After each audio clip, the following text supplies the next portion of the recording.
여러분 안녕하세요. 인문학당 나무를 운영하는 문학평론가 오홍진이라고 합니다. 오늘은 옛이야기 인문학 5번째 시간으로 이승법과 저승법이 다른 이유라는 제목으로 제주시나 대별항과 소별항을 살펴보도록 하겠습니다. 일반적으로 대별항은 저승을 다스리는 임금이고, 그러니까 염라대왕이죠. 소별항은 이승을 다스리는 임금이라고 되어 있는데요. 제주시나 대별항과 소별항 같은 경우는 왜 저승은 대별항이 다스리고 소별항은 이승을 다스리게 됐는지 그 과정을 다루고 있어요. 그리고 그 이전에 천지를 다스리는 어떤 천지신이 어떻게 태양을 만들고 달을 만들고 대별항과 소별항을 낳아서 그 두 개의 달과 두 개의 해 중에서 하나를 없애게 되는지 하나씩을 없애게 되는지 그 과정을 다루고 있는 거죠. 한마디로 천지가 어떤 식으로 만들어지고 저승과 이승이 어떤 식으로 구분되는지 그런 것들을 이야기 형식으로 표현한 작품이 이 대별항과 소별항이라고 할 수 있겠습니다. 지금 우리가 보고 있는 우주에는 수많은 이야기가 담겨 있어요. 그 수많은 이야기는 사람들의 입에서 입으로 전해져 내려왔겠죠. 그리고 사람들의 입에서 입으로 전해져 내려온 이야기는 우리 마음속에 새겨져서 우리가 왜 우주와 하나인가라는 그런 인식을 심어 주었겠죠. 오늘은 개벽신화로 알려진 제주신화 천지왕 범프리를 살펴보려고 합니다. 제주도 지역 무속인들이 노래로 부른 이야기인데요. 무속이라고 하니까 무언가 미신 같은 이야기라는 생각이 들 법하네요. 고대 사회에서 무당은 하늘과 땅을 잇는 존재였습니다. 천명을 듣고 사람들에게 하늘 뜻을 전해주는 사람이란 얘기죠. 그러니까 말 그대로 무당은 뭐가 되는 거예요? 하늘과 땅을 잇는 존재라는 점에서 존귀한 존재였다. 이렇게 생각할 수 있는 거죠. 그리스 로마 신화로 보면 아폴론에 해당하는 존재입니다. 이야기는 태초에 천지는 혼돈으로 있었다라는 말로 시작합니다. 혼돈은 무언가는 있는데 그게 무엇인지 모르는 상태를 가리킵니다. 하늘과 땅이 분리되지 않은 상태라고 봐도 되겠네요. 질서가 아직 잡히지 않은 이 혼돈에 개벽 기운이 돌기 시작합니다. 하늘과 땅 사이에 금이 생기면서 하늘은 위로 올라가고 가벼우니까 그런 거죠. 땅은 아래로 내려갑니다. 무거워서 그런 거죠. 경계가 없는 곳에 경계가 생기는 거죠. 본질을 중시하는 서양인이 일자나 하나님을 중심에 세운다면 여기서 하나님은 그 유일신 얘기하는 거예요. 인격신 있죠. 근데 우리가 일반적으로 얘기하는 하느님 같은 경우는 유일신이 아니에요. 유일신도 아니고 인격신도 아닌 거죠. 그런 식으로 세운다면 동양인은 그냥 개벽기운이라는 두루뭉술한 말로 이 상황을 표현합니다. 누가 맞느냐고요? 맞는 건 없습니다. 생각하는 방식이 다를 뿐입니다. 다만 동양적인 사고가 더 합리적이다. 이렇게 볼 수는 있겠죠. 하늘에서 청 이슬이 내리고 땅에서는 흙 이슬이 솟아나 만물이 생겨납니다. 청색은 양을 상징하고 흑색은 음을 상징합니다. 하늘, 청, 양과 땅, 흙, 음이 만나 새로운 생명이 생겨났다는 말인 겁니다. 하늘에는 별이 생겼지만 암흑은 여전히 계속되었습니다. 생명이 제대로 살 환경은 아니었다는 말이 되겠죠. 혼돈이라고 하기도 그렇고 혼돈이 아니라고 하기도 그런 애매한 상황에서 하늘과 땅과 사람을 잇는 세 마리 닭이 동시에 꼬리를 쳐 크게 웁니다. 옥황상제 청지왕이 해도 둘, 달도 둘을 내보내 천지는 비로소 활짝 개벽을 하게 된 겁니다. 세상은 밝아졌는데 해와 달이 각각 둘이다 보니 낮에는 얼마나 덥고 밤에는 얼마나 추웠겠어요.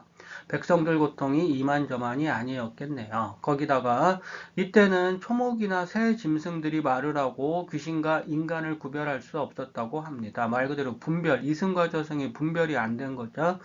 귀신을 부르면 사람이 대답하고 사람이 사람을 부르면 귀신이 대답하는 상황을 생각해 보세요. 또 한 번의 개벽이 필요한 상황이었다고 생각하면 될 겁니다. 문제를 해결하려는 천지왕 말고 없는데 천지왕은 묘책이 생각나지 않았습니다. 그러다가 천지왕은 어느 날 하늘에 떠 있는 해와 달을 하나씩 삼키는 꿈을 꾸었습니다. 그럼 태양과 달이 하나씩 남는 거죠. 태몽을 꾼 겁니다.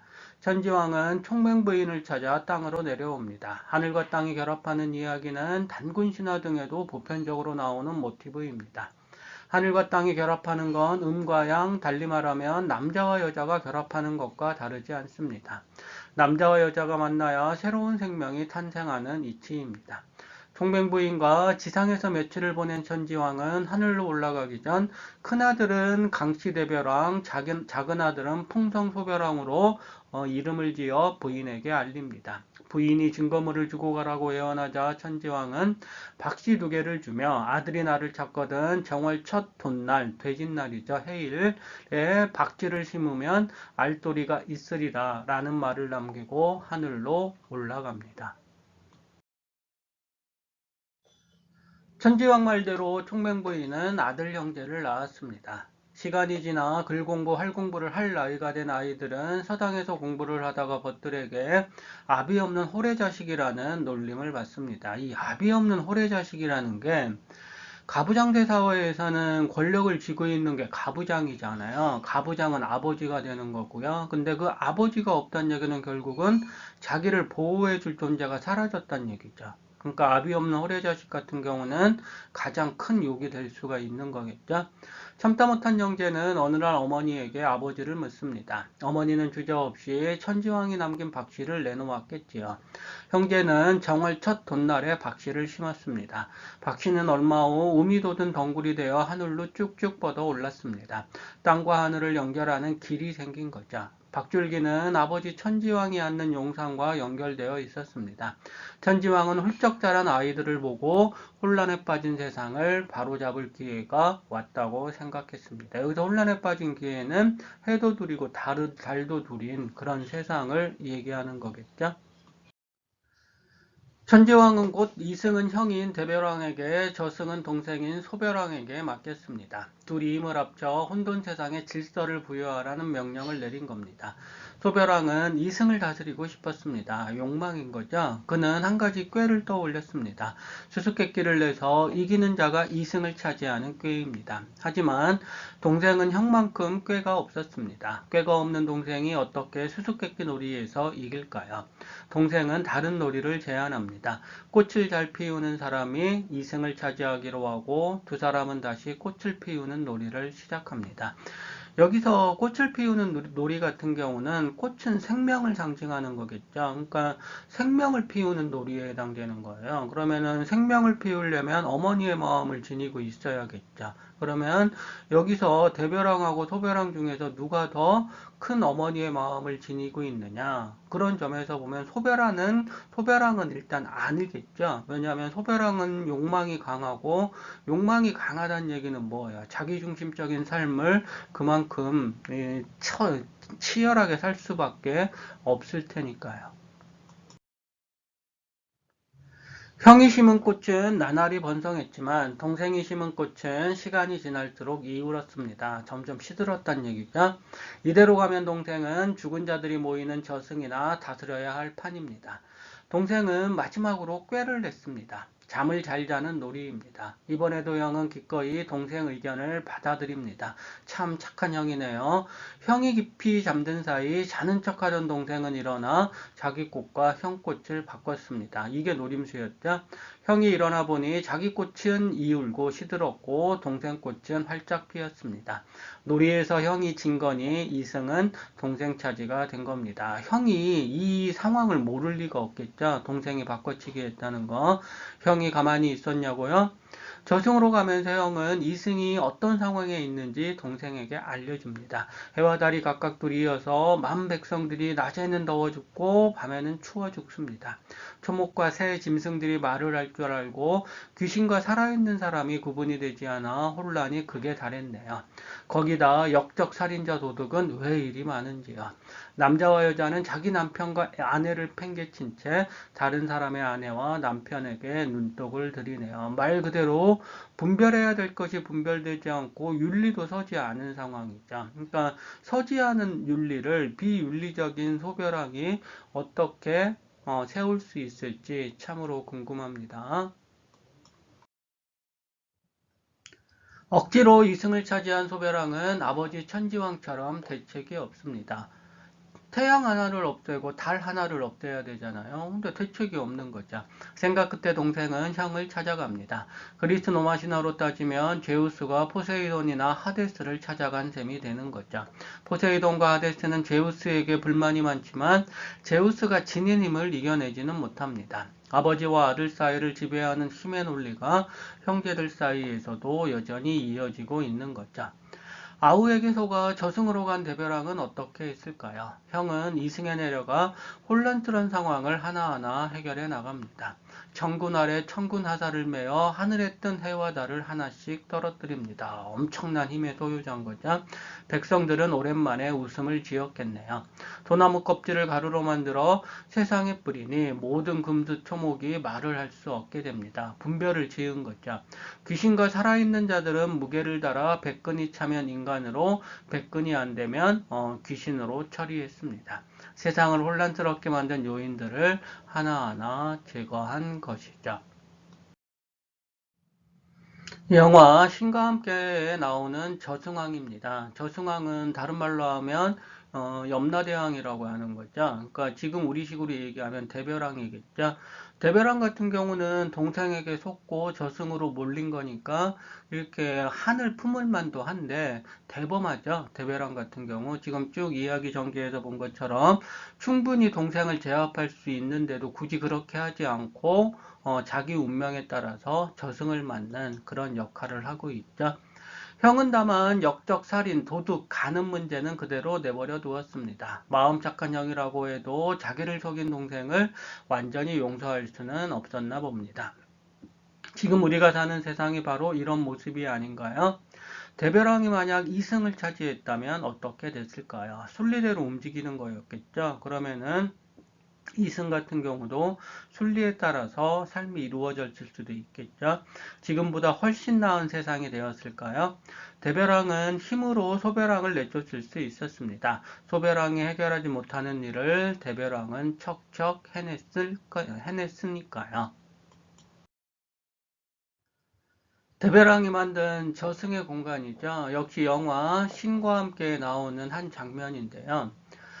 저승왕 같은 경우는 바로 이곳에서 사람들을 평가하는 거죠. 지금까지 사람들이 어떤 식으로 살아왔는가 그런 것들을 하나하나 평가해서 천국으로 보낼 사람은 천국으로 보내고 지옥으로 보낼 사람은 지옥으로 보내는 그런 임무를 맡고 있는 거죠. 그러니까 저승왕 같은 경우는 기본적으로 뭐가 되는 거예요? 인간이 지금까지 어떤 식으로 살아왔나 윤리적인가 비윤리적인가 그런 것들을 정확히 꿰뚫고 있으니까 당연히 이승에서 엄청나게 많은 죄를 지은 사람은 저승에서는 그만한 벌을 받는 거죠. 그죠? 지금 이승에서는 엄청난 죄를 지은 사람이 법을 이용해서 그 죄를 면제받는 경우가 많잖아요. 그러니까 그런 점에서 보면은 이승법과 저승법은 확연히 다른 거죠. 그런데도 왜 대벼랑은 소벼랑을 내쫓고 이승을 차지하지 않았을까요? 착한 대벼랑이 다스리는 이승이 지금 우리가 사는 세상일 리는 없다는 생각이 먼저 개입했을 겁니다. 대벼랑이 다스리는 저승이 소벼랑이 다스리는 이승보다 더 평등하다고 사람들은 생각한 거죠. 다른 하나는 대벼랑이 소벼랑을 몰아낼 경우 어쩔 수 없이 싸움을 해야 한다는 겁니다. 형제끼리 싸우다니요. 대벼랑 입장에서 보면 말도 안 되는 일입니다. 어떤 경우에도 형제들은 싸우면 안 된다는 생각을 사람들은 이 이야기를 통해 드러낸 건 아닐까요? 지금 우리 삶이 어떤지 이렇게 잘 보여주는 그림이죠. 물론 하나의 상징적 이미지이긴 하지만 우리의 삶 같은 경우는 이 상태가 되겠죠. 엎드린 사람은 일어나야 되는 거고 일어난 사람은 엎드려야 되는, 그러니까 살아있는 사람은 죽어야 되는 거고 죽은 사람 같은 경우는 땅을 통해서 다시 살아나는 그런 식의 모순적인 삶, 그게 우리의 삶이 아닌가 그런 생각이 들기도 하네요. 천지창조 신화이긴 하지만 이 이야기에는 가부장제 논리가 그대로 반영되어 있습니다. 천지왕, 대벼랑, 소벼랑이 모두 남자잖아요. 서양 신화와 다른 건 아들들이 아버지를 내몰고 제왕 자리를 차지하는 일이 일어나지 않는다는 겁니다. 천지왕은 세상의 질서를 부여하기 위해 총맹부인과 결혼해 대벼랑, 소벼랑을 낳습니다. 그리고는 아들들에게 이승과 저승을 맡기고 자기는 하늘나라에 그냥 머물자. 서로 싸울 일이 없는 겁니다. 동생이 형을 속여 이승을 차지하는 상황이 벌어지지만 힘이 강한 형이 힘으로 동생을 제압하는 일은 일어나지 않습니다. 착한 형은 저승으로 가 평등한 저승법을 만들고 욕심이 많은 동생은 이승으로 가 욕망이 지배하는 이승법을 만듭니다. 이승을 다스리는 동생은 얼마나 골머리가 아팠을까요? 이승에 사는 우리가 욕심에 빠지는 건 바로 소벼랑이 세운 이승법 때문인 겁니다. 혼돈에서 시작해 욕심 많은 세상자리를 지적하는 것으로 끝나는 이 이야기에는 우리 선조들이 상상한 세상 모습이 뚜렷하게 드러나 있습니다. 천지창조신화는 혼돈 상태에 질서를 부여하는 이야기를 담고 있습니다. 혼돈 상태가 지속되면 새로운 생명이 탄생하기 힘듭니다. 해가 두리고 달이 두린 세상에서 백성들이 어떻게 편안하게 살 수 있겠어요? 대배랑과 소배랑은 이리 보면 행복한 세상을 꿈꾸는 민중들이 만들어낸 영웅이라고 볼 수 있습니다. 그런데 왜 하필이면 소배랑이 이승을 지배한 걸까요? 여기에는 이승을 지배하는 권력에 대한 백성들의 불신이 서려 있습니다. 소배랑은 착한 형을 속여 이승을 차지한 권력자잖아요. 이런 사람이 다스리는 이승을 살아가니 편할 리가 없는 거죠. 대신 사람들은 대벼랑이 다스리는 저승을 맑고 공정한 법이 지배할 거라고 생각했습니다. 근데 그 맑고 공정한 법은 죽음 이후에나 가능한 거죠. 보이지 않는 세상을 향한 꿈을 품은 겁니다.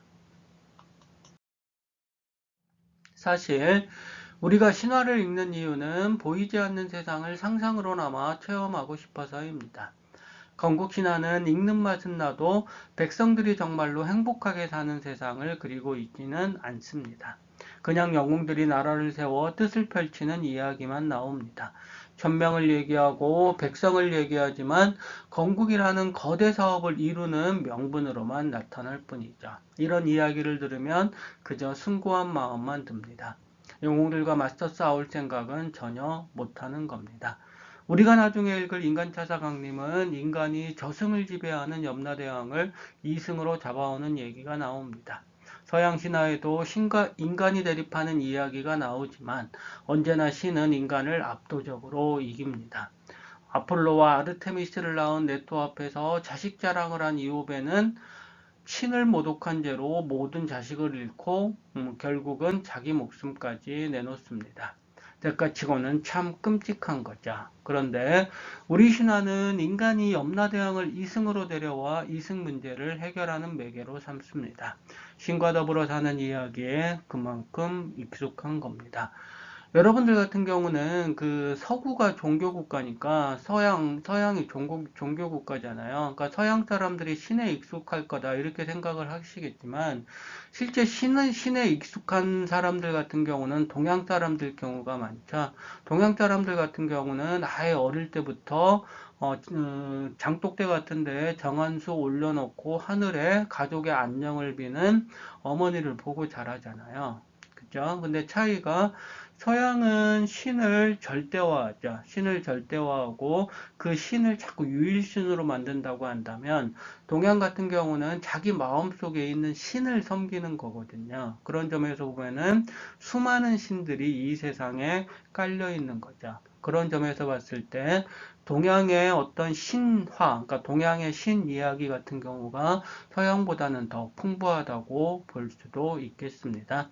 자, 여기까지 해서 제주신화 대벼랑과 소벼랑에 대한 이야기 마치도록 하겠습니다.